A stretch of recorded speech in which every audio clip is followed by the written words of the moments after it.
오늘 하나님 주시는 은혜 말씀은 마태복음 6장 25절부터 34절입니다.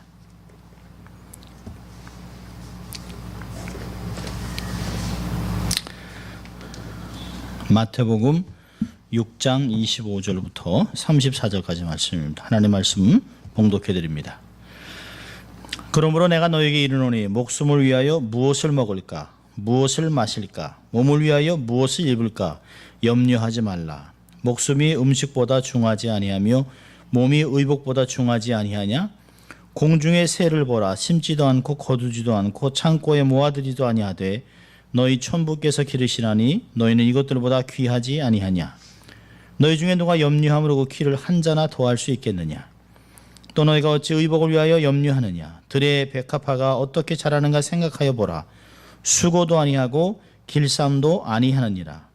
그러나 내가 너에게 말하노니 솔로몬의 모든 영광으로도 입은 것이 이 꽃 하나만 갖지 못하였느니라. 오늘 있다가 내일 아궁이에 던져지는 들풀도 하나님이 이렇게 입히시거든. 하물며 너희 알고 보냐 믿음이 적은 자들아.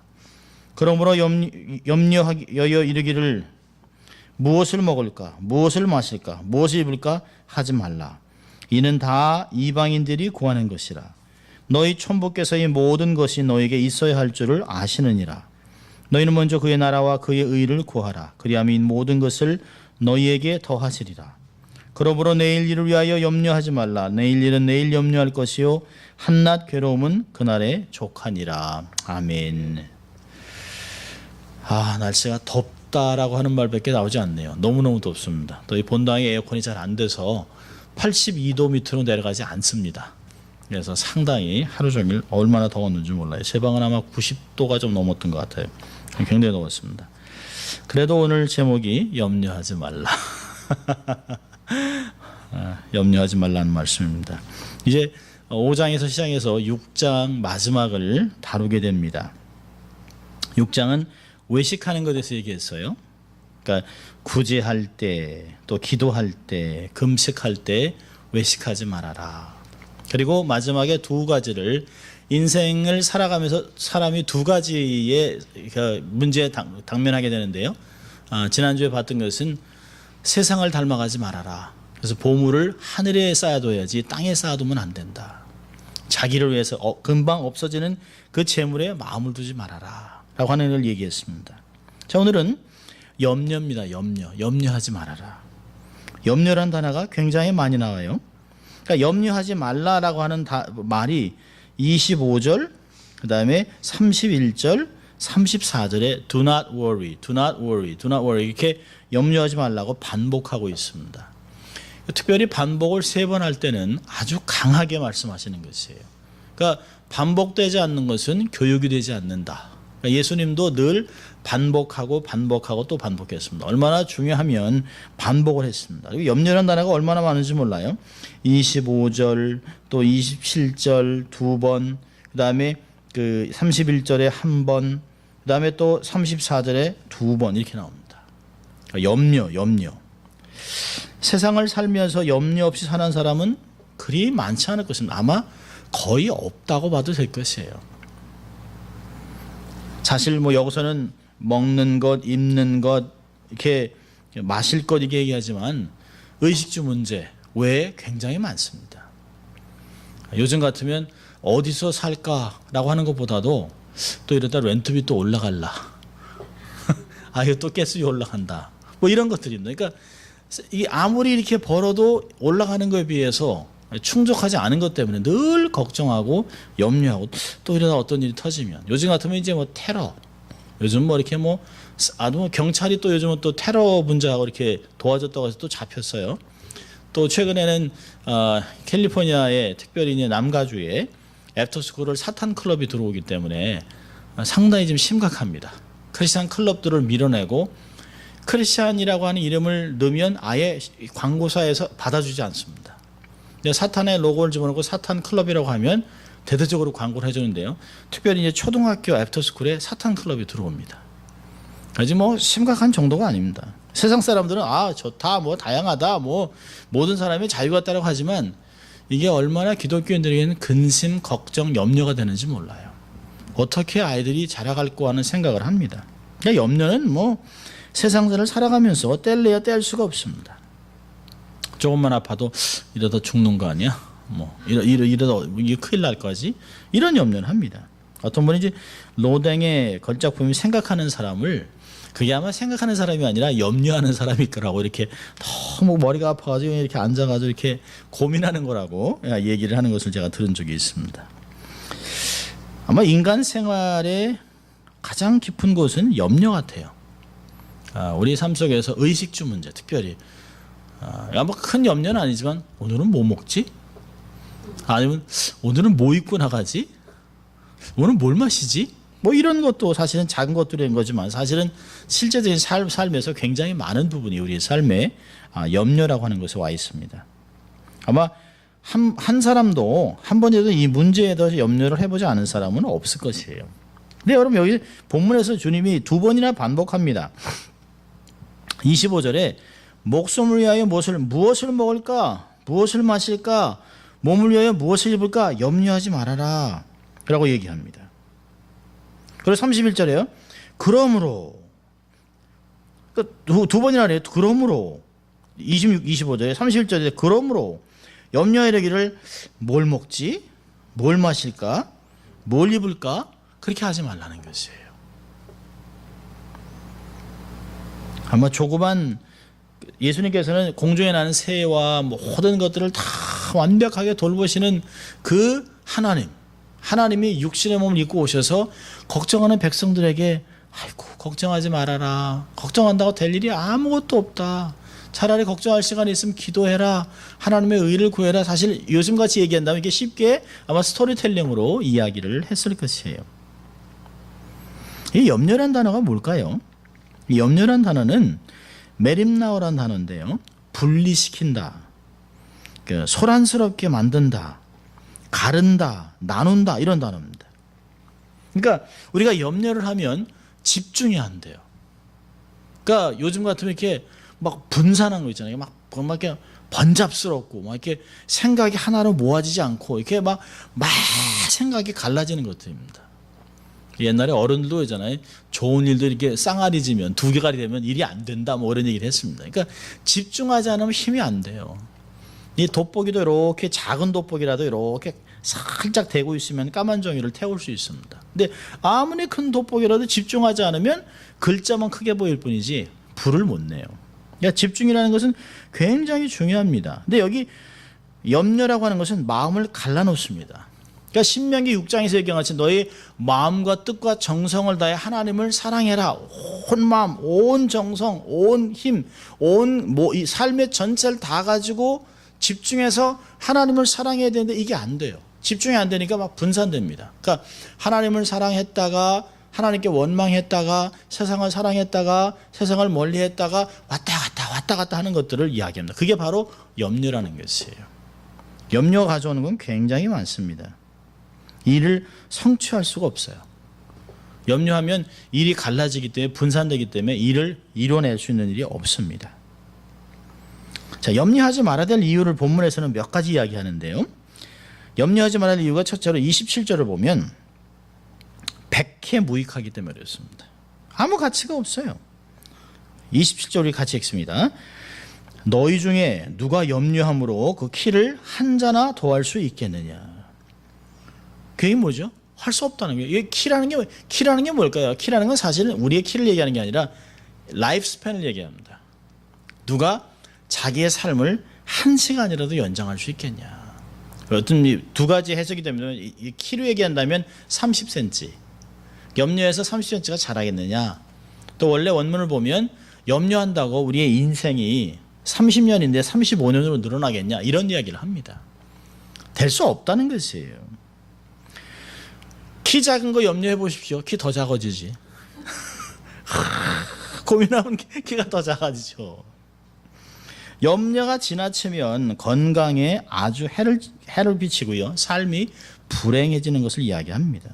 근데 사실은 염려할 일도 아닌데 염려를 합니다. 그럼 최근까지 그 내적 치유라는 걸 많이 했잖아요. 내적 치유. 여러분 내적 치유가 뭡니까? 과거에 있던 걸 치유하는 것이에요. 근데 요즘은요, 과거 치유가 아니라 미래 치유를 해야 됩니다. 이 미래 치유가 뭐예요? 염려를 제거하는 거예요. 염려를. 앞으로는 일어날 것들을 현재에서 딱 제거하는 겁니다. 일어나지도 않았는데 사실은요, 다음 달 어떡하지? 아니 내일 죽을 수도 있어요. 다음 주에 갈 수도 있어요. 그런데 우리는 늘 다음 주, 다음 달, 내년, 10년 다 갑을 해가지고 미리 염려를 계속합니다. 그런 게 우리의 삶이라는 것이에요. 예수님 말씀하셔서 34절 보세요. 내일 일을 내일 염려하라는 거예요. 그냥 그날의 염려는 그날로 족하다는 거예요. 우리가 정말 살아갈 수 있는 시간은 지금 현실입니다. 사실 현실이라는 것도 현실이 좀 이미 지났잖아요. 우리의 삶은 요만큼을 살아가는 거예요. 그리고 과거고 아무것도 모르는 그 미래를 살아가고 있습니다. 우리는 염려해서 될 것이 아무것도 없어요. 이 염려를 하는 이유가 뭘까요? 30절에 보니까 믿음이 적은 자들아. 믿음이 적은 것 때문이에요. 그러니까 믿음이 없기 때문에 긍정적인 생각이 안 돼요. 믿음이 없기 때문에 미래지향적인 생각이 안 돼요. 믿음이 없기 때문에 진취적인 일을 감당할 수 없어요. 믿음이 없기 때문에 도전이 안 됩니다. 그러니까 믿음이 없으니까 과거의 어떤 것을 근거로 해서 할 수 없다. 내가 할 수 있는 그 근사치를 많이 낮춥니다. 내가 할 수 있는 만큼. 그래서 도전하지 않고 한 40을 넘었다면 한 35, 내가 나이도 있으니까 한 20 이렇게 자꾸 낮춥니다. 그래서 스스로 자기를 굉장히 왜소화시켜 놓는 것이 바로 염려라고 하는 것입니다. 사실은 우리가 뭐 내일을 산다는 보장이 없는데 뭐 이렇게 내일, 모레, 내년, 후년, 10년 그런 이야기를 합니다. 얼마 전에 동창들하고 모여서 동문들하고 얘기를 하면서 그런 얘기를 했습니다. 앞으로 10년 내에 어떤 목사님이 그랬어요. 아이고 10년 같은 소리 하네. 10년을 여기서 10년이라고 해서 자신만만한 사람이 손 들어보라는 게 여기 혈압약 안 먹는 사람 근데 혈압약 당뇨 다 먹어요. 그러면서 우리 삶 속에 하나도 자신이 없는데도 불구하고 마치 미래는 자신이 없는데 그러니까 아마 앞으로 10년, 20년 막 얘기를 하지만 사실은 자신이 없습니다. 그러면서 걱정하고 있는 것이 있어요. 아주 어떤 면에서는 참 대부분 그 공연한 염려가 많습니다. 옛날 재밌는 이야기가 있어요. 아르터 랭크라고 하는 사업가가 워리 박스라는 걸 만들었어요. 워리 박스. 하도 걱정이 많으니까 비즈니스 하면서 이것도 이렇게 거래업체에서 이걸 또 갑자기 바꾸면 어떻게 하나. 이렇게 해서 원가가 올라가면 어떡하나. 이게 물건을 보내는데 다시 바꾸고 오면 어떡하나. 그게 자꾸 염려가 돼요. 그러니까 일이 진행이 안 됩니다. 이거 했다가 만약에 중요한 회의를 해도 사장님 만약에 거래처에서 만약에 제품이 만약에 이 품질이 만약에 그래서 만약이니까 일이 진행이 안 돼요. 그래서 안 되겠다. 수요일 날 하루 생각을 해. 수요일 날 몽땅 이 걱정거리를 다 같이 풀자. 그래서 사람들이 걱정이 되는 것들을 다 그 박스에 일단 적었습니다. 적어서 계속 놓았어요. 그리고 중역들하고 수요일 날 아침에 딱 모였습니다. 그래서 그걸 봤더니 박스가 가득 종이가 안 들어갈 정도로 꽉 찼어요. 얼마나 걱정되면 그러니까 별의고 이런 거 다 한 거죠. 아이들 걱정, 뭐 가정 걱정, 회사 걱정, 뭐 품질 걱정 다 했습니다. 그래서 수요일 날 박스를 열었어요. 그리고 수요 염려 상자를 딱 열었습니다. 열어서 보니까요, 한꺼번에 개봉하는데 놀라운 거는 그 종이를 기록해서 막 적을 때는 막 가슴 뛰고 어떡하지 막 그냥 식은땀까지 나던 것들이 아무것도 아니에요. 며칠 지나고 나니까 그 뭐 걱정도 할 필요 없는 것들이 그냥 그때는 걱정이었습니다. 대개가 이렇다는 것이에요. 미래에 일어날 일은 미리 염려하지 말아야 돼요. 어떤 심리학자가 연구 결과를 보니까 염려의 80% 이상이 불확실한 미래 때문에 온다는 것이에요. 불확실한 미래. 여러분 미래를 알고 살아가는 사람이 어디 있습니까? 이스라엘 사람들은 앞뒤라는 단어가 참 재미있습니다. 앞이라고 하는 단어는 과거예요. 과거. 내가 알고 있는 거예요. 미래는 뒤입니다. 몰라요. 우리랑 완전히 다르죠? 반대죠? 우리는 되게 그 과거를 뒤에 있다 그러잖아요. 그리고 찬란한 미래. 근데 그렇지 않아요. 이스라엘 사람들은 아주 지혜롭습니다. 성경에서도 보면 미래와 그 과거, 앞과 뒤란 단어가 그렇게 연결되어 있어요. 그러니까 과거는 내가 너무너무 잘 알고 있기 때문에, 그러니까 이 사람들이 그 항상 인생을 뭐라고 얘기냐면 보트를 젓는다고 합니다. 그래서 보트를 저어갈 때 뒤를 보고 앞으로 전진하잖아요. 그게 이스라엘 사람들의 인생관입니다. 그러니까 앞으로 일어날 것은 모른다는 거예요. 그러니까 예수님께서 이야기하는 염려하지 말라라고 하는 것은 이들의 인생관에서 너희들이 아직 이제까지 이렇게 다 살아왔는데 모르는 것을 왜 염려하는 거예요? 그럴 필요 없다는 거죠. 불필요한 염려를 미리 할 필요가 없다는 것이죠. 지나친 염려는 미래에 대한 불안을 가져오죠. 그래서 삶의 기쁨을 잃어버려요. 돈을 많이 벌어도 이걸 어디다 두지? 건강해도 이러다 또 넘어지면 어떡하지? 그러니까 불필요한 것들을 많이 우리가 걱정하게 됩니다. 때가 되면 하나님이 내게 필요한 모든 것을 넘치도록 다 준비해 놓으셨어요. 뭐든지 때가 있습니다. 때가 차면 다 이루어집니다. 그러니까 그 때까지는 기다리고 믿음으로 전진하는 것이 굉장히 중요합니다. 자, 우리 백해무익한 것이 염려는요. 두 번째는요. 왜 우리가 염려하지 말아야 될까요? 26절부터 37절까지 보면 우리들의 놀라운 신분 때문에 염려할 필요가 없다는 것이에요. 26절에 보니까 공중의 새도 하나님이 기르시고, 30절에 보니까 들풀도 하나님이 입히신다. 여기 참 재밌는 단어가 있어요. 26절에 기르시나니라는 먹인다는 거예요. 먹인다. 또 30절에는요. 입히신다. 옷을 입혀준다라고 하는 입힌다는 단어를 쓰고 있습니다. 너희들이 무엇을 입을까? 왜 걱정이냐는 거예요. 꽃을 보라는 거예요. 먹고 마시는 거? 공중에 나는 새를 보라는 거예요. 새 아무것도 안 한다는 거예요. 모지도 않는다. 길쌈도 안 한다는 것이에요. 22절에 그죠? 공중에 새를 보라. 심지도 않고 거두지도 않고 창고에 모아두지도 아니하되 너의 천부께서 기르시나니 너희는 이것들보다 귀하지 아니하냐. 하나님은 만물의 영장인 인간들이 살아갈 수 있도록 환경을 다 만들어 놓으셨어요. 그런 후에 남자 여자를 만들어서 그 땅에서 다스리고 정복하고 즐기고 건설해 나갈 수 있도록 해 놓으셨습니다. 그래서 그 하나님이 주인이라고 하는 것을 알려주신 수많은 것들을 그 창조기에 달아놓으셨어요. 해와 달이 하나님을 찬양하지요. 사계절이 때가 되면 되죠. 아침이면 해가 뜨지요. 저녁이면 해가 지지요. 바람이 불죠. 비가 오지요. 이 모든 것, 짐승, 곤충 이런 모든 것들이 하나님의 신실하심을 선포합니다. 시편 36편 같아도 하나님의 의 하늘에 가득 궁창에 가득하자고 얘기하잖아요. 하나님의 영광을 찬양하고 있습니다. 그래서 로마서 1장 20절에서는 사람들이 하나님이 없다라고 핑계할 수 없다는 거예요. 일반 계시를 얘기합니다. 사람들이 그러잖아요. Somebody must be up there. 위에 어떤 분이 계셔서 이 모든 걸 통치하지 않고서 어떻게 이 세상이 이렇게 질서 있게 돌아가냐는 거예요. 아무리 테러가 나고 아무리 지진이 나고 그래도 마치 언제 그랬냐 또 싹 아물어서 정상적으로 돌아갑니다. 이건 어떤 회복하고 치유하고 다스리고 통치하는 분이 안 계시다면 그럴 수 없다는 거예요. 그러니까 세상 사람들이 누군가 계시다. 신의 존재가 있다는 거죠. 그분이 하나님이야. 우리를 구원하신 예수 그리스도라고 하는 것은 이 특별 계시를 통해서만 알 수 있지만 일반적으로 하나님이 계시다는 건 다 알 수 있다는 것이에요. 먹을 것, 마실 것, 입을 것 가지고 걱정하는 자녀들에게 하나님께서 주위에 있는 많은 것들을 보고 가르칩니다. 예수님께서요, 이 제자들이 앉아 있잖아요. 제자들에게 주위에서 이렇게 볼 수 있는 이렇게 쉽게 지적할 수 있는 이런 것들을 가서 시청각 교육을 하고 있습니다. 자, 두 가지를 갖고 시청각 교육을 하잖아요. 하나는 26절에 공중의 새입니다. 공중의 새. 공중에 나는 새라고 얘기했습니다만은 누가복음 12장에서는 이 새를 까마귀라고 얘기합니다. 까마귀. 누가복음 12장 24절에 관주를 달아 놓으세요. 26절 옆에다가 누가복음 12장 24절 이렇게 적어 놓으세요.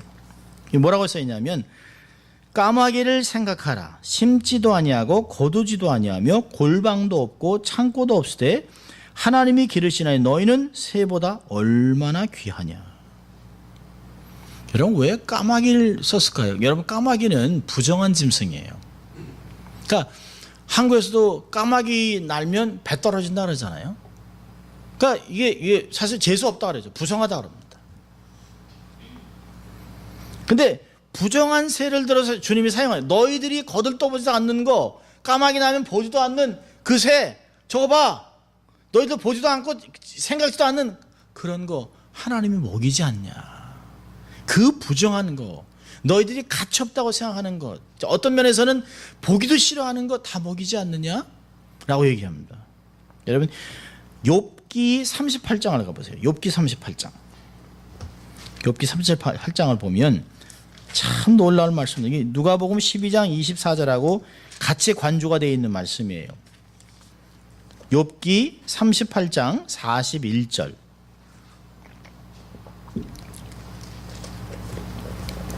찾으셨으면 같이 읽어볼까요?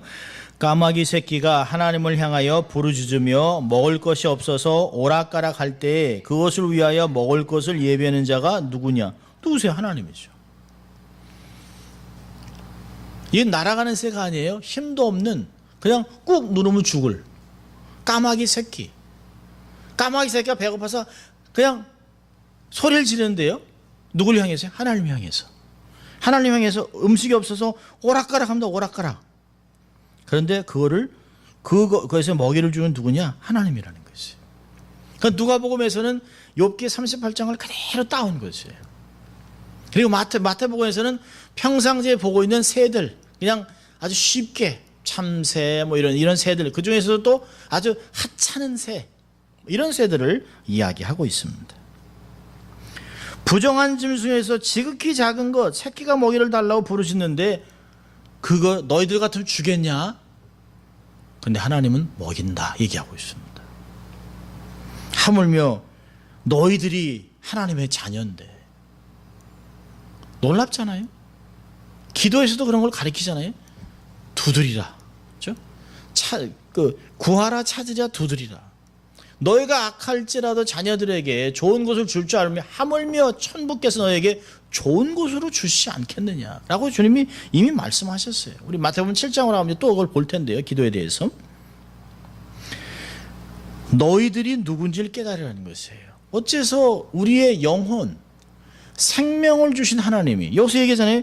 너희 생명보다 의복이 어떻게 더 중요할 수 있겠냐. 너희들에게 생명을 주신 하나님께서, 영생을 주신 하나님께서 너희들의 몸을 관리할 수 있도록, 살아갈 수 있도록 모든 것을 공급하지 않겠느냐? 당연한 것이에요. 자, 두 번째는요. 어떤 메타포를 사용하나요? 첫째는 공중의 새, 까마귀를 사용했다면 두 번째로는 백합화입니다. 28절에 백합화. 이 백합화라는 게 어떻게 백합화로 둔갑을 했는지 모르겠어요. 원래 백합화가 하얀 게 아닙니다. 이게 빨간 꽃이에요. 파피꽃 같은 것이에요. 그러니까 어떤 양귀비과에 있는 꽃인데요. 그냥 그 길에 널려 있는 거예요. 그냥 가만 놔둬도 자라는 잡초입니다. 이렇게 어디다 이렇게 잘 심어야만 자라는 게 아니에요. 그냥 씨가 이렇게 날아다니면서 그냥 가만히 빈 땅에 있으면 잡초가 자라는데 그게 바로 백합화라는 꽃입니다. 릴리라는 꽃입니다. 들판에서 막 자라는 들꽃 키우는 사람이 없잖아요. 누가 심은 사람도 없고 거기 가서 이렇게 김을 매준 사람도 없고 거름을 준 사람도 없고 물을 준 사람도 없습니다. 그런데 그 흔하디 흔한 길에 쭉 널려 있는 그냥 있는 들꽃을 창조하신 하나님께서 태양, 비, 바람, 토양 모든 걸 동원해서 그 꽃을 키워 가신다는 것이에요. 얼마나 놀랍다는 것이에요. 28절 보세요. 너희가 어찌 의복을 위하여 염려하느냐. 들의 백합화가 어떻게 자라는가 생각하여 보라. 수고도 아니하고 길쌈도 아니하느니라. 하나님께서 땅을 통해서 양분을 얻게 하고 물을 얻게 하고 태양을 통해서 우리 같으면 아마 태양에 오래 있으면 피부 금방 타가지고 여기 그냥 금방 여기 빨개지죠 그냥. 근데 꽃은 하루 종일 있어. 피부과 안 가도 돼요. 하나님이 얼마나 아름답게 꽃들을 경작하시고 가꾸시는지 몰라요. 그걸 보라는 것이에요.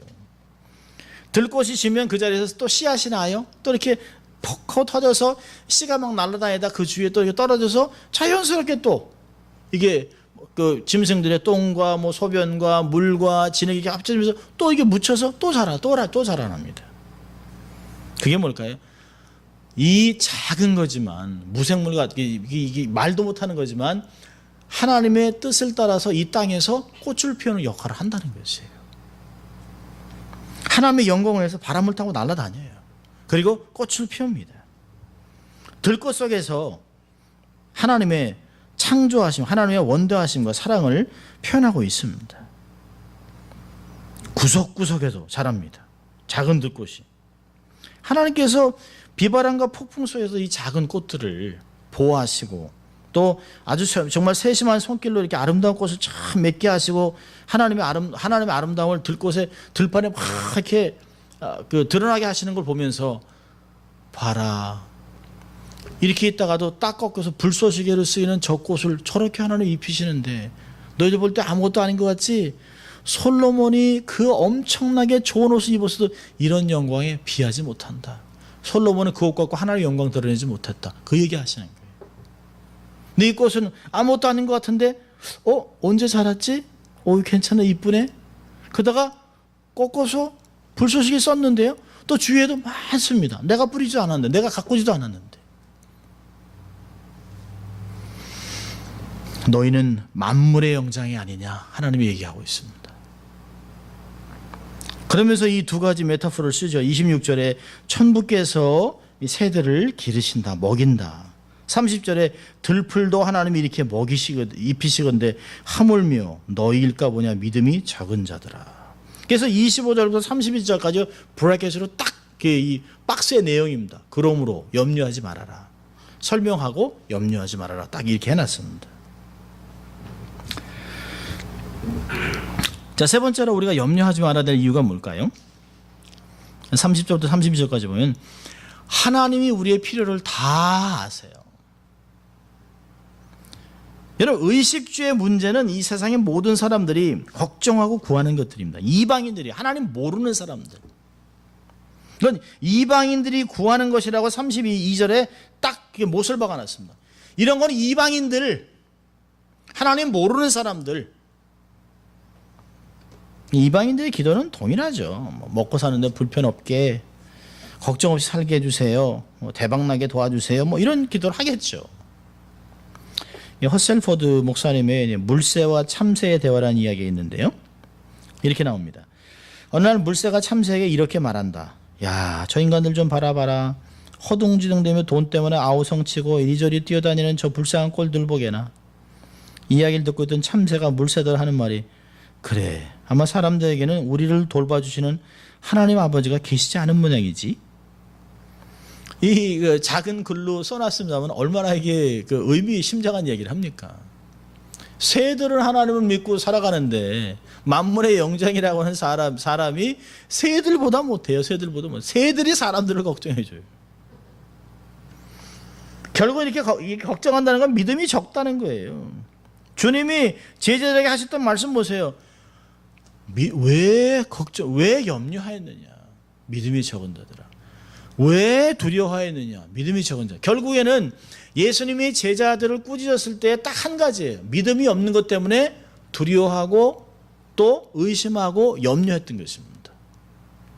주님하고 같이 가는데 배 타고 가는데도 광풍이 일어나니까 막 두렵잖아요. 그러니까 믿음이 적은 자들이여 왜 두려워하였느냐? 왜 믿지 않았냐? 왜 의심하냐라고 주님이 얘기하십니다.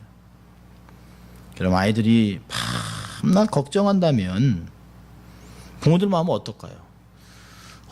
이번 달 페이먼트는 어떡하지? 그걸 왜 네가 걱정해? 그거를 엄마 아빠가 알아서 하는데. 너희들은 엄마 아빠 믿고 그냥 너희들 할 일 해라. 여러분, 부모가 없는 고아들이나 또 이렇게 노숙자들이나 어디서 잘까? 무엇을 먹을까? 이러는 거죠. 부모가 있는데 뭘 먹을까? 무엇을 입을까? 무슨 걱정입니까? 그냥 사주세요 하면 되는 거 아니에요? 엄마 밥, 물.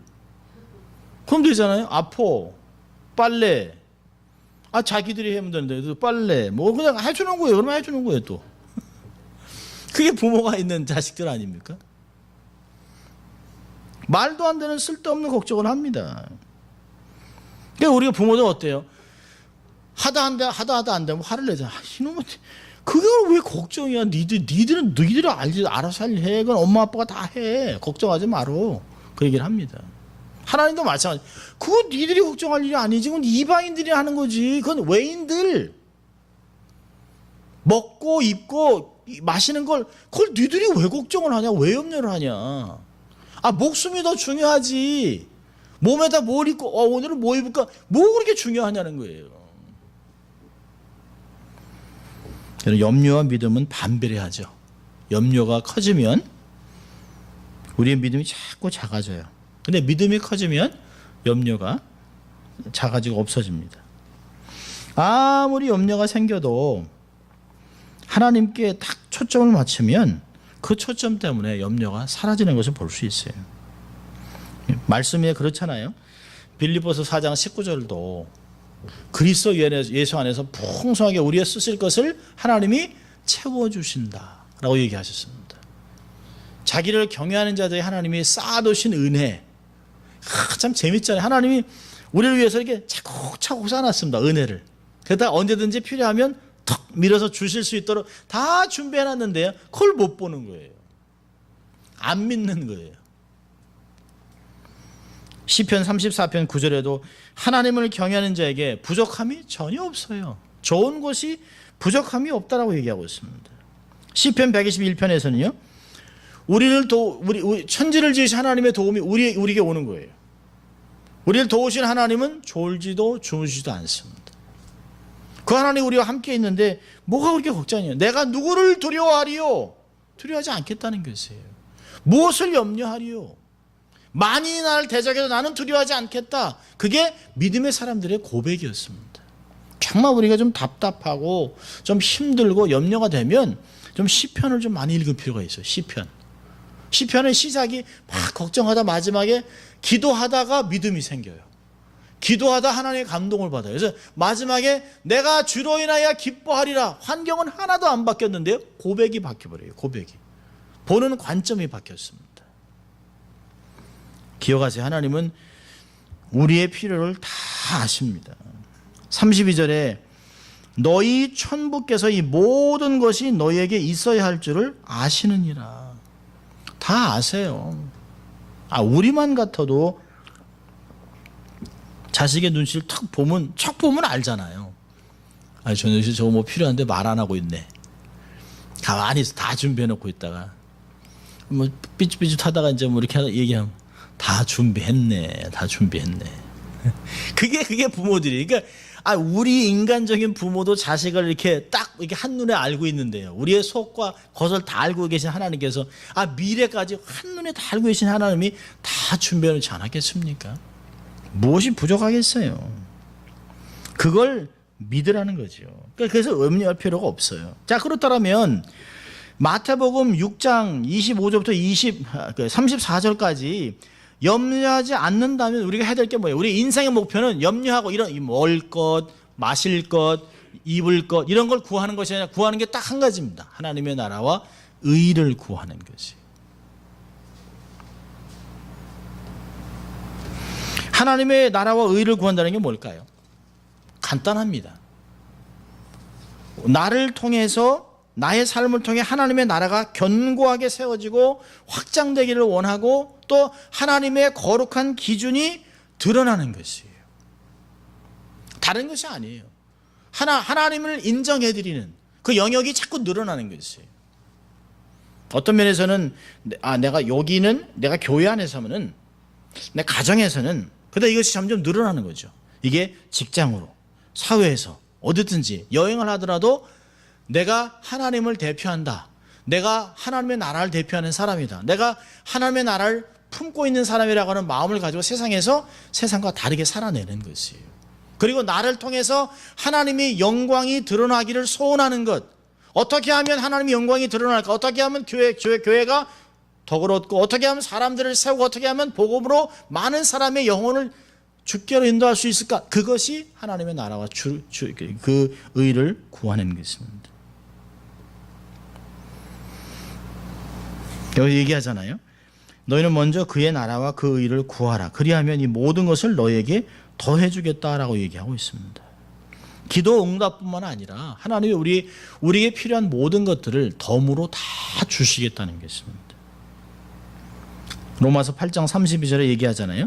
자기 아들을 아끼지 아니하시고 우리 모든 사람을 위하여 내어주시니가 어찌 그 아들과 함께 모든 것을 우리에게 은사로 주시지 아니하시겠느냐. 아니, 아들 예수 그리스도를 줬는데 나머지야 다 덤이라는 게 덤으로. 어떤 사람이 그 덤으로 주는 것 때문에 자동차를 사겠습니까? 자동차의 터는 이게 뭐 액세서리가 너무 좋다고 그 덤으로 3개 준다고 차를 사지 않잖아요. 다 꿍꿍이 속에 있잖아요. 비싼 걸 팔기 위해서 덤으로 뭐 이나다 체어를 사면 뭐 무슨 냉장고로 속으로 도대체 얼마나 비쌀래 이거를 2,000불짜리 공짜로 준다는 얘기야? 그러면서 거기에 속지 말아야 되는 거죠. 여러분, 성경은 얘기하잖아요. 아니, 아들 예수 그리스도 독생자 예수 한 분 있는 그분을 우리에게 내어주셨는데 나머지야 아무것도 아니라는 거죠. 다 더해준대요. 뭘 못 주겠냐는 거예요. 뭘 못 주겠냐는 거죠. 요한복음 14장 13절에서는 너희가 내 이름으로 무엇을 구하든지 내가 행하리니 이는 아버지로 하여금 아들로 말미암아 영광을 받으시게 하려 함이라. 우리의 삶을 통해서 다 주시겠다는 것이에요. 그러니까 베드로전서 5장 7절에 우리에게 권고합니다. 너희 염려를 다 주께 맡겨버려라. 이는 저가 너희를 권고하심이니라. 권고한다는 거예요. 걱정하지 말아라. 던져라. 하나님께 던져버리라고 얘기하고 있습니다. 하나님의 나라와 그 의를 구한다. 그걸 한마디로 얘기한다면 뭘까요? 말씀대로 살아가는 거예요. 말씀대로. 하나님을 전폭적으로 신뢰하고 그분의 말씀을 순종하고 살아가는 것입니다. 우리의 삶이 편안할 때는 몰라요. 근데 우리의 삶에 폭풍이 돌아오면 우리가 무엇을 잡는 자가 금방 나옵니다. 내가 평상시에 내 삶에서 의지하던 어떤 것을 잡게 돼 있어요. 사람이든지 조직이든지 돈이든지 이런 것들을 잡게 돼 있습니다. 여러분, 전능하신 하나님은 신실하신 분이에요. 약속을 지키시는 분입니다. 하나님의 말씀대로 사는 자를 정말 책임져 주시고 축복해 주십니다. 그러니까 어려운 일이 생기면 염려할 것이 아니라 말씀대로 삶을 살아내면 돼요. 말씀대로. 그럼 창세기 26장 2절부터 4절까지를 보면 하나님께서 이삭에게 나타납니다. 그래서 애굽으로 내려가지 말아라. 왜요? 남들이 다 이게 가뭄이니까 당연히 물이 많은 애굽으로 내려가는 거예요. 남들이 다 그렇게 해요. 여기 만약에 캘리포니아가 정말 물이 하나도 없어요. 그럼 사람들이 그냥 여기서 굶어 죽을까요? 목말라 죽을까요? 아니요. 물이 있는 곳은 이사하게 돼 있어요. 중가주 같은 데서는 중가주에서 전 세계의 알몬드의 90%를 생산하잖아요. 캘리포니아 중가주에서. 물값 때문에 물이 없어가지고 50%를 다 그냥 내버렸습니다. 잘라버렸어요. 그래서 알몬드 값이 이제 엄청나게 뜁니다. 근데 그것으로 끝난 게 아니에요. 그 알몬드 농장이 반쪽이 나고 반토막이 나고 어떤 곳은 이제 없어지고 하니까요. 거기서 생활의 터전을 잡았던 그 농사하던 일꾼들이요. 그냥 없어지고 고스트 타운이 돼버렸어요. 고스트 타운. 사람들이 없어져 버렸어요. 그러니까 사람들이 어떤 일자리가 없어지거나 그 가뭄이 나면 물이 있는 곳으로 찾아가는 건 당연한 것이에요. 직장이 없으면 어디가 잡이 좋을까 그걸 찾아가는 건 그건 나무랄 수 없는 거죠. 근데 그 당시에 특별히 하나님이 이삭에게 말씀하신 게 뭐죠? 그냥 가지 마라가 아니면 네가 내 말을 듣고 내려가지 않는다면 내 아버지 아브라함에게 주었던 복을 동일한 복을 주겠다고 약속을 합니다. 26장 창세기 26장 2절부터 4절까지 이렇게 됐습니다. 여호와께서 이삭에게 나타나 이르시되 애굽으로 내려가지 말고 내가 내게 지시하는 땅에 거주하라. 이 땅에 거류하면 남아있으면 내가 너와 함께 있어 내게 복을 주고 내가 이 모든 땅을 너와 내 자손에게 주리라. 내가 내 아버지 아브라함에게 맹세한 것을 이루어 내 자손을 하늘의 별과 같이 번성하게 하며 이 모든 땅을 내 자손에게 주리니 내 자손으로 말미암아 천하 만민의 복을 받으리라.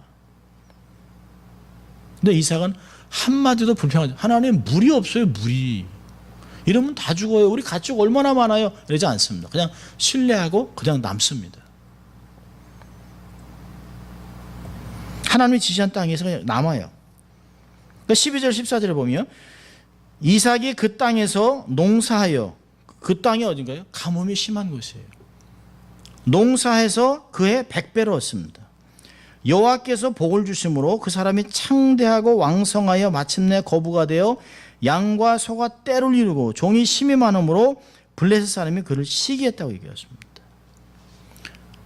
환경을 조사해보고 계산해보고 주판을 갖고 이렇게 계산을 한 것이 아니라 하나님 말씀이니까 무조건 신뢰했습니다. 아마 종들은 우리 주인이 왜 이러지? 물이 하나도 없는데 이거 어떡하나? 근데 딱 주인이 하나님 믿고 가요. 근데 하나님이 복을 주시는 게 막 보여요. 그러니까 이방 사람들, 블레셋 사람들이 제가 섬기는 신이 저렇게 복을 주나 하고 시기합니다. 아니, 우리는 이렇게 힘든데, 이 본토처럼 힘든데 저 사람들은 왜 저렇게 부자가 되는 거야? 라고 시기해서 그를 자꾸 어렵게 해서 우물을 자꾸 뺐습니다. 여러분, 삶이 어려울 때 우리들은 어떤 염려하다가 현실을 도피하려고 합니다. 그냥 떠나버리려고 하죠. 포기하려고 합니다. 거기에 우리의 성공과 실패가 걸려 있어요. 하나님이 남으라 하면 남는 거예요. 가라 하면 가는 거예요. 지시할 땅, 지시한 게 아니죠. 모르는 땅으로 가라면 가는 거예요. 아니, 아무것도 없는데도 남으라 하면 남는 거예요. 내놓으라 그러면 내놓는 거예요. 근데 그 과격한 순종이 결국에는 아름다운 축복을 거두게 한다는 것이죠. 일본의 그 센다이에는 사토요베라는 식당이 있답니다. 그 음식점의 사장이 독실한 기독교인이라 주일에는 절대로 영업을 하지 않습니다. 토요일까지 쭉 영업을 하다가 주일 아침이 되면 주일은 휴업합니다. 이렇게 딱 사인을 붙입니다. 전에는 그래도 좀 그런 식당들이 좀 많았었어요. 한인타운에도 주일은 쉽니다. 이렇게. 그리고 그 식당에서는, 식당 안에는 우리 집에서는 술을 팔지 않습니다. 걸개가 여기저기 붙어 있습니다. 그러니까 사람들이 식사하면서 이렇게 반주 한 잔씩 하려고 했던 사람들이 술을 안 팔어? 그래서 사람들이 왔다가 하나 둘씩 손님들이 떠들었답니다. 장사가 안 됐대요. 주일에는 가게 문을 닫죠. 평상시보다 매상이 2배가 넘는 그 주일날, 일요일날 그냥 사람들이 막 인산에 모여서 막 먹고 마시고 하는 그 식당의 주일날 문을 딱 닫았습니다. 그렇죠? 또 술을 안 파니까요. 제가 아는 분도 식당을 하면서 고깃집을 하시는데 고기를 많이 팔았냐가 중요한 게 아니라 그날 매상은 어떤가? 딱 보고 이슬이 많이 팔렸다. 화이트가 많이 팔렸다. 그게 이런 술이 얼만큼 팔렸냐에 따라서 그날 매상이 좌우가 된다는 거예요. 그게 옛날에 물장사라고 얘기했잖아요. 물장사. 그런데 술을 안 팔죠, 식당에서. 주일날 문을 닫으니까 사람들이 왔다가 뭐 이런 식당이냐 고 안 왔답니다. 그런데 사토요베는 정식과 성실 그리고 질 좋은 음식으로 승부를 받습니다. 근데 사람들이 술 마시는 사람이 없으니까 일단은 조용해집니다. 그리고 가족들이 오기 시작합니다. 맛이 좋다는 게 소문이 났어요. 깨끗합니다. 청결합니다. 그래서 결국에는 이 사토요베는 12개나 되는 지점을 차렸습니다. 그래서 현재는 커다란 목장을 인수해서 직접 경영도 하고 지금은 이게 꽤 된 이야기니까 거의 한 50개 정도 이상 된다고 얘기를 해요.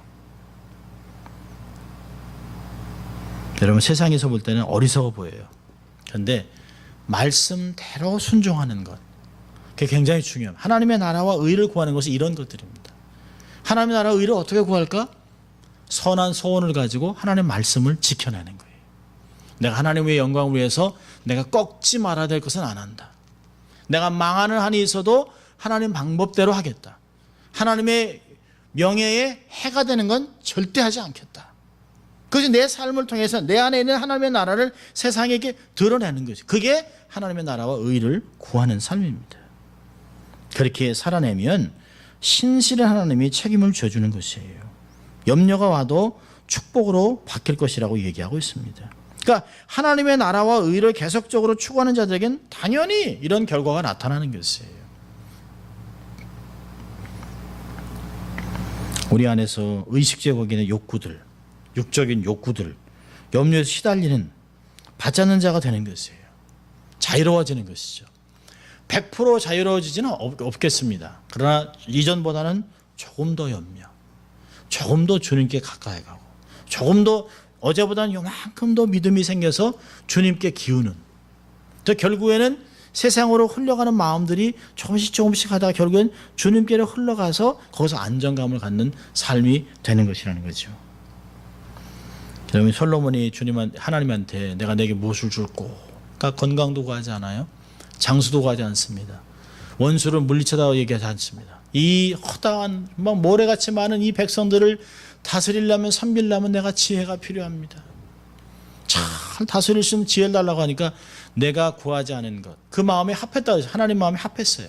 그래서 그가 구하지 않은 많은 것들을 주셨다라고 이야기합니다. 열왕기상 3장 3절부터 15절까지 보면 여기 있는 말씀도 이 모든 것에 이 모든 것을 더해 주겠다는 말과 거의 같은 것들이에요. 거의 같은 맥락으로 쓰이고 있습니다. 우리가 정말 하나님의 나라와 의를 구하면 너희들이 염려하는 이 모든 것, 그 외에 너희들이 필요한 것 다 하나님이 주시겠다고 약속하고 있습니다. 우리가 하나님의 나라와 의를 위해 살 때 덤으로 누리는 축복의 복, 건강의 복, 관계의 복, 이런 사회적인 복들을 경험하는 삶이 바로 이 땅에 살아가는 하나님의 사람들의 모습입니다. 하나님 결코 당신의 명예를 위해 살아가는 사람들은 이 땅에서 비참하게 살아가게 하지 않습니다. 하나님의 약속의 자녀를 말씀으로 승리케 하시는 것을 경험할 수 있습니다. 우리 삶에서 정말 이런 것이 바로 성경적인 성공적인 삶을 알아 우선순위를 정하고 하나님의 나라와 의를 구하고 살아가는 여러분 될 수 있기를 주의 이름으로 축원합니다. 기도하겠습니다. 하나님 아버지 감사합니다. 오늘 하나님 말씀을 통해 참 염려가 많은 세상에서 염려하지 말고 하나님의 나라와 의를 먼저 구하면 이 모든 것을 더해 주겠다는 말씀을 다시 한번 우리의 마음에 새길 수 있도록 은혜 주신 것 감사합니다.